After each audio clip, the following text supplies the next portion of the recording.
সুকুমার মাহাতো একটা ছবি দেখি আপনার সঙ্গে শাহজাহানের ছবি দেখি বলেছে যে একটা সময় নাকি আপনি শাহজাহানকে বিজেপিতে আসার জন্য চাপ দিচ্ছিলেন। শাহজাহান না, আমি ইরিগেশন মন্ত্রী ছিলাম হাসনাবাদে। শাহজাহান নিজে বাঁধ কাটে, নিজে বাঁধ জোড়ে, ইরিগেশনের টাকা মারে। আমি ওখানে এসেছিলাম বাঁধ জোড়ার কাজ দেখতে। স্বাভাবিকভাবে ওখানকার যিনি রাজা বাদশাহ, সিপিএমও করে রেখেছিল, তৃণমূলও করে রেখেছিল।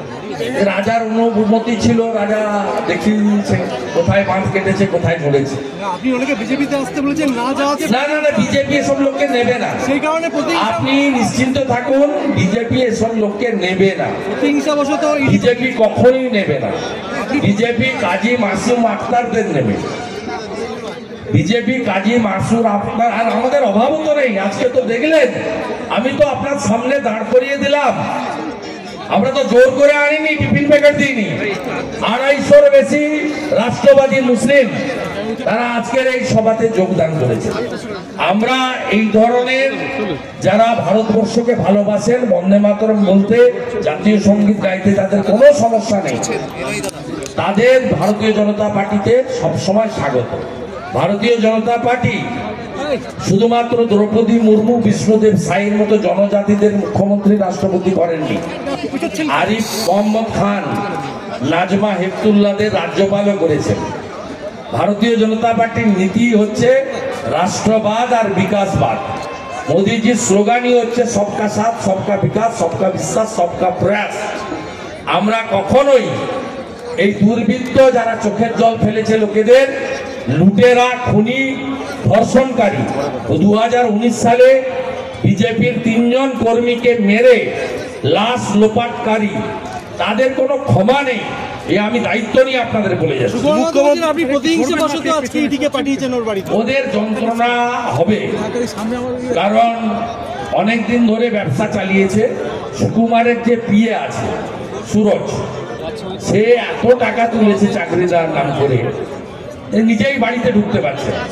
অতএব বুঝেছে পায়ের তলা থেকে মাটি ছড়ে যাচ্ছে এবং সন্দেশখালী, হিঙ্গলগঞ্জ ইত্যাদি এলাকায় একদলীয় শাসনতন্ত্র এবং অত্যাচার শেষ হওয়ার পথে। তাই সাম্রাজ্য চলে যাওয়ার সময় আতঙ্কিত হয়ে এই ধরনের কথাবার্তা বলবে।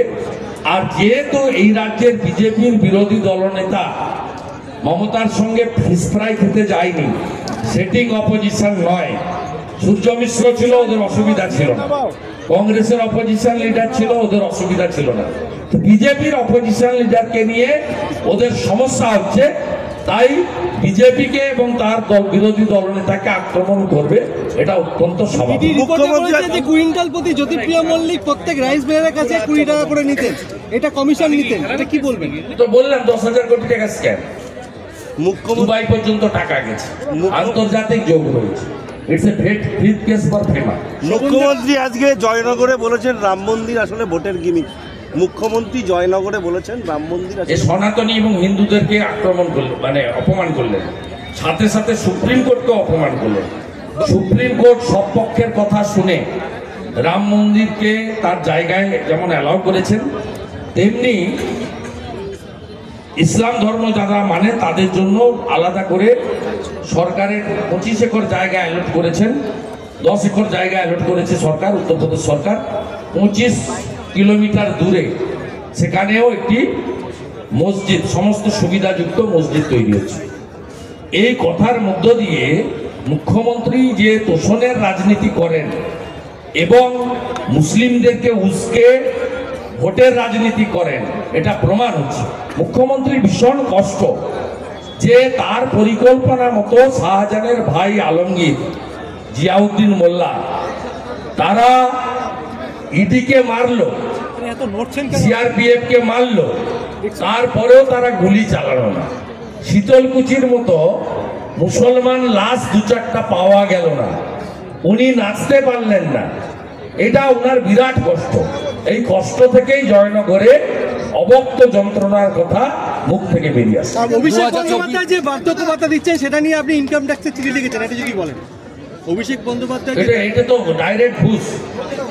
কাকলি ঘোষ দস্তিদার, বারাসাতে নুসরত জাহান বসিরহাটি এই এলাকার বয়স্ক মানুষদের বার্ধক্য ভাতা দিতে পারছেন না।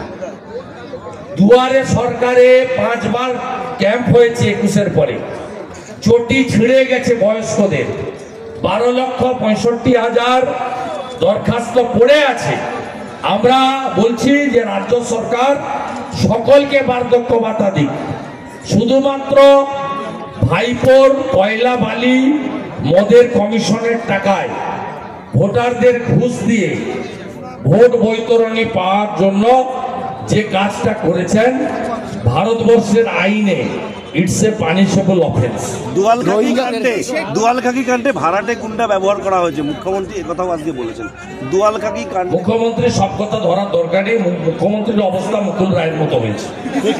সোডিয়াম আর পটাশিয়ামের গন্ডগোল হয়েছে। আমি বলবো বিশ্রামে যান এবং ভালো ডাক্তার দেখান। ইডি নিয়ে যাবে আর ইডি নিয়ে যাবে, কোনো সিজার লিস্ট দেবেন না। আবার উস্কাচ্ছে, আবার কেন্দ্রীয় তদন্তকারী সংস্থা এলে সিজার লিস্ট দেবেন না মানে কি? কোন জায়গায় সার্চ ওয়ারেন্ট না নিয়ে গেছে বা সিজার লিস্ট হয়নি? এই কথাগুলোর মধ্য দিয়ে এই মুখ্যমন্ত্রী দেশের সংবিধানকে, বিচার ব্যবস্থাকে আক্রমণ করছেন এবং চোরেদের সংরক্ষণ করছেন। কারণ তিনি হচ্ছেন চোরেদের রানী। সবচেয়ে বড় চোরের নাম কি? সবচেয়ে বড় চোরের নাম কি? হীরক রানী। হীরক রানী, হীরক রানী, চোর মমতা, চোর মমতা, চোর মমতা।